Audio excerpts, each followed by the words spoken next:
اس سے کیا مراد ہے؟ عموماً ہماری روایتی تفاسیر میں اس سے مراد دولت کی جاتی ہے، مال و دولت، لیکن اگر ہم یہاں پر علم مراد لیں تو وہ بھی اس کا بہترین مصداق بن سکتا ہے۔ اس سے ہمیں معلوم ہوتا ہے کہ اللہ تعالیٰ کی طرف سے ہمیں کامل اور مکمل علم عطا کیا گیا ہے، اور یہ علم ان تمام علوم سے اور ان تمام چیزوں سے بہتر ہے جو کافر یا اللہ کے غیر جو اکٹھا کرتے ہیں اور جمع کرتے ہیں۔ تو اس سے ہمیں یہ معلوم ہوتا ہے کہ دراصل اس وقت جو اصل مقابلہ درپیش ہے امت کو، وہ مارکہ علم و دانش ہے۔ ہم علمی طور پر مغرب سے شکست کھا چکے ہیں، اور ہمیں علمی طور پر ہی علم کے میدان میں انہیں شکست دینے کی ضرورت ہے۔ قرآن آج بھی ہمیں تمام دین و دنیا کے مسائل کا حل پیش کرتا ہے، مگر یہ بات اب محض ایک دعوے کے طور پر رہ چکی ہے، اور اگر ہم بظاہر دیکھیں تو ہمیں اس دعوے میں کوئی حقیقت نظر نہیں آتی، کیونکہ ایک طرف ہم یہ کہہ رہے ہیں کہ قرآن میں ہمارے تمام مسائل کا حل موجود ہے، لیکن دوسری طرف ہم دیکھتے ہیں کہ مسلمان دنیا میں ہر طرف تنزلی کا شکار ہے، اور مغرب ہر طرح کی ترقی پر گامزن ہے، اور دعویٰ ہمارا جو ہے وہ بظاہر حقیقت کے خلاف نظر آتا ہے۔ تو اس دعوے کو ثابت کرنے کے لیے ہی دراصل ہمیں مغرب سے ایک علمی معرکہ کرنا ہوگا، جس میں ہم نہ صرف یہ کہ ان کے بنائے ہوئے علمی عمارت کو منظم کر سکیں، بلکہ اپنی عمارت کو ان کے مقابلے میں کھڑا کر سکیں۔ لیکن مسئلہ یہ ہے کہ امت اس وقت اس اہم کام کی طرف متوجہ ہی نہیں ہے، اور بقول اقبال ہم تو مائل بکرم ہیں کوئی سائل ہی نہیں، راہ دکھلائیں کسے راہ روی منزل ہی نہیں۔ تو اصل مسئلہ یہاں پر یہی ہے کہ ہم ایک روحانی مرض کا شکار ہیں۔ روحانی مرض کیا ہے؟ وہ اللہ تعالیٰ کی طرف سے کامل اور مکمل علم سے اعراض کرنا ہے۔ اللہ تعالیٰ کی طرف جو ہمیں نعمت اور تحفہ ملا ہے، آج ہم اس سے ناشکری کا شکار ہیں، اور اپنے تمام دنیاوی مسائل کا حل ہم صرف اور صرف مغرب کے اندر ہی ڈھونڈ رہے ہیں، اور ہم دنیاوی مسائل کا حل قرآن و سنت میں تلاش کرنے سے قاصر۔ ہماری آنکھیں جو ہیں وہ مغربی علوم سے چکا چوند سے چنگیا چکی ہیں، اور قرآن و سنت کی طرف توجہ کرنے کا ہمارے پاس وقت نہیں ہے۔ تو ایسا کیوں ہے کہ ہمارا سارا ارتکاز مغربی علوم کی تحصیل پر ہے، اور قرآن اور حدیث جو ہمیں رہنمائی فراہم کرتے ہیں اس سے ہم مسلسل اعراض برت رہے ہیں؟ ایسی کیا وجہ ہے کہ ہمیں اپنے تمام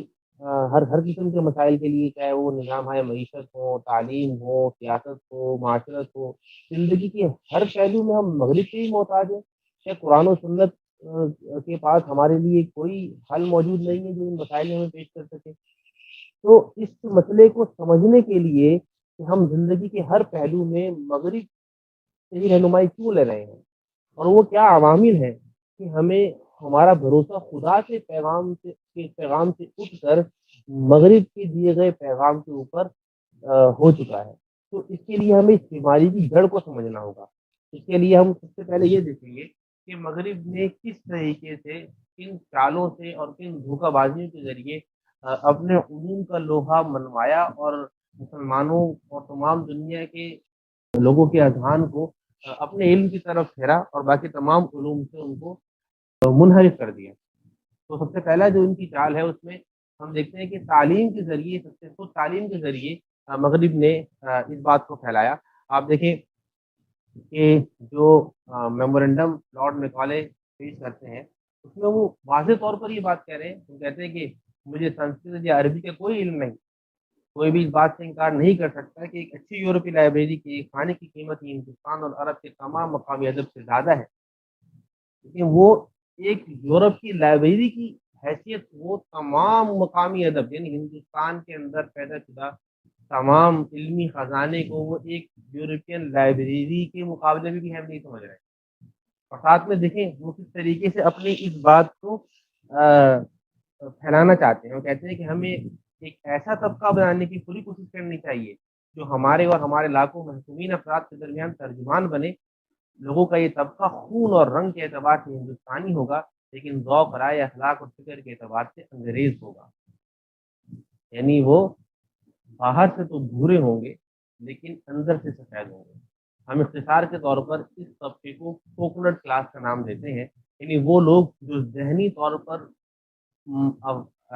انگریزوں کی تعلیم کو ہی اپنا معبود سمجھے بیٹھے ہیں، اور بظاہر سے چاہے وہ ہمیں برے نظر آ رہے ہیں، جن کو ہم کالے انگریزی بھی کہہ سکتے ہیں۔ تو ہم یہ دیکھتے ہیں کہ جب کالونیل ایرا کا اختتام ہوا تو مسلمانوں کے مختلف ممالک آزاد ہوئے، تو ان آزاد کالونیوں پر جو طبقہ حکمران بنا، جو بڑے بڑے عہدوں پر فائز رہا، وہ یہی کوکونٹ کلاس طبقہ ہے۔ اور یہ کوکونٹ کلاس طبقہ ملک کے، کیونکہ ان کے ہاتھ میں ملک کی کنجیاں اور تمام نظام ان کے ہاتھ میں تھا، تو انہوں نے وہی نظام جاری رکھا جو ان کے آقا یہاں سے چھوڑ کر گئے تھے۔ لیکن دوسری طرف ہم دیکھیں کہ جو عوام ہے، ان کی حقیقت میں دین سے محبت کم نہیں ہوئی، اور ہمیشہ سے ان کا محور یہ رہا ہے کہ ہم ریاست مدینہ کی طرف لوٹیں اور ایک ایسا نظام یہاں پر آ سکے جس میں ہم اسلام کے تمام اصولوں پر آزادی کے ساتھ عمل کر سکیں۔ تو اب ایک کشمکش کی صورتحال تمام ممالک میں پیدا ہو چکی کہ اشرافیہ جو ہے وہ مغرب کی طرف لوگوں کو کھینچ رہا ہے، اور عوام دل سے مغرب کی طرف نہیں جانا چاہتی، بلکہ وہ مدینہ اور اسلام کی طرف ہی آنا چاہتی ہے۔ تو اس سے ایک اشرافیہ اور عوام کے درمیان ایک خلیج پیدا ہو گیا، اور جس سے ترقی جو ہے وہ ناممکن سے ہو کر رہ گئی۔ تو اب مغربی تعلیم سے جب وہ عام ہوئی تو اس سے جو ذہن پیدا ہوا وہ مغرب کا ہی محتاج اور مغرب کو ہی ہر معاملے کے اندر اہم سمجھنے والا طبقہ پیدا ہوا۔ اس وقت پورا جو معاشرہ ہے ہمارا، وہ مغربی تعلیم کی پیداوار ہے، اور جب وہ مغربی تعلیم ہی سے پیدا ہوا ہے تو اس کا جب ایک آدمی مغربی تعلیم کی تشکیل سے پڑھ کر نکلتا ہے تو اس کے ذہن میں صرف اسی کی حتمیت اور اسی کی حقیقت اس کے دل میں جاگزی ہو جاتی ہے، اور وہ اس کے علاوہ تمام علوم کو کوئی یا تو توجہ ہی نہیں کرتا، یا ان کو غیر اہم سمجھتا ہے، یا ان کی مخالفت کرتا ہے۔ تو مغربی علم جو ہمیں ماڈل پیش کرتی ہے، اس میں انسان کی ترقی کا سارا دار و مدار مغربی علم کے اوپر ہوتا ہے، اور اس کے علاوہ سارا کا سارا جو اس کے علاوہ جو علوم ہے یا اس کے علاوہ جو فریم ورک ہے، اس کو وہ بالکل اہم ہی نہیں سمجھتے۔ تو یہاں پر یہ سوال پیدا ہوتا ہے کہ واقعی مغربی علوم سے زیادہ اعلیٰ و رفع ہیں؟ کیا انسانیت کے پاس مغربی علم کے سوا دنیا کو دیکھنے کا اور کوئی دائرہ ہی نہیں ہے؟ کیا مغرب کے علاوہ ہمارے پاس علوم موجود ہی نہیں ہے؟ تو لیکن اسی کے ساتھ یہ سوال پیدا ہوتا ہے کہ ہمارے پاس وہ معیار کیا ہے جس میں ہم ایک علم کو دوسرے علم سے ارفع قرار دیتے ہیں؟ تو ہم یہ سمجھتے ہیں کہ علم کی سب سے اعلیٰ و ارفع قسم وہ ہوگی زندگی کی بنیادی سوالات کو حل کرے گی، یعنی میں کون ہوں، میں کہاں سے آیا ہوں، اور میں کہاں جاؤں گا، اور میری زندگی کا مقصد کیا ہے۔ تو جو وہ علم جو زندگی کے مقصد سے ہمیں روشناس کرے، جو ہمیں ہماری انفرادی اور اجتماعی زندگی گزارنے کے آداب سکھائے، وہی علم سب سے زیادہ عرصہ ہونا چاہیے۔ تو ہمیں غور کرنا چاہیے کہ اب مغرب زندگی کے مقصد اور انفرادی اور اجتماعی زندگی کے آداب گزارنے کے طریقے سکھلانے پر کتنا یعنی زور دیتا ہے، اور اس میں اور ان کے علوم میں ہمیں وہ چیز ملتی بھی ہے یا نہیں ملتی۔ لیکن پھر یہیں پر ایک معمے کے طور پر ایک سوال ابھر کر سامنے آتا ہے، وہ یہ کہ اگر ہم قرآن میں نظر دوڑائیں تو جدید علوم ہمیں قرآن مجید میں نظر ہی نہیں آتے۔ ہمیں نہ یہاں پہ اکنامکس نظر آتی ہے، نہ ایجوکیشن اس طرح نظر آتی ہے، نہ سائنس نظر آتی ہے، اور جو زندگی کے مختلف یونیورسٹیز کے اندر شعبہ جات قائم ہیں، ان کی مختلف شاخیں جو مغرب نے پیدا کی ہیں، وہ ہمیں قرآن مجید میں نظر نہیں آتی۔ اور اگر ہم مغرب میں کے علوم میں تلاش کریں تو وہاں پر ہمیں اخلاقیات کے باب میں وہ ایک حد تک خاموش نظر آتا ہے۔ تو اس سے یہ سوال پیدا ہوتا ہے کہ کیا قرآن کے جو علوم ہیں ان کا دنیاوی فلاح و ترقی سے کوئی تعلق نہیں ہے کیا؟ کہ قرآن مجید میں تو ان علوم اور ان شعبوں کا ذکر ہی نہیں ہے۔ لیکن پھر ساتھ میں ایک ہم یہ بھی دیکھتے ہیں کہ انہی علوم سے مسلمانوں نے دنیا میں ترقی اور معراج پائی۔ تو یہ تو ایک تیسرا اور معمہ بن گیا، اس معاملے کو کیسے حل کیا جائے؟ تو بات اب اسی جگہ پر گھوم کے آ جاتی ہے کہ جب ہم قرآن اور مغربی علوم کا موازنہ کرتے ہیں تو وہ ہم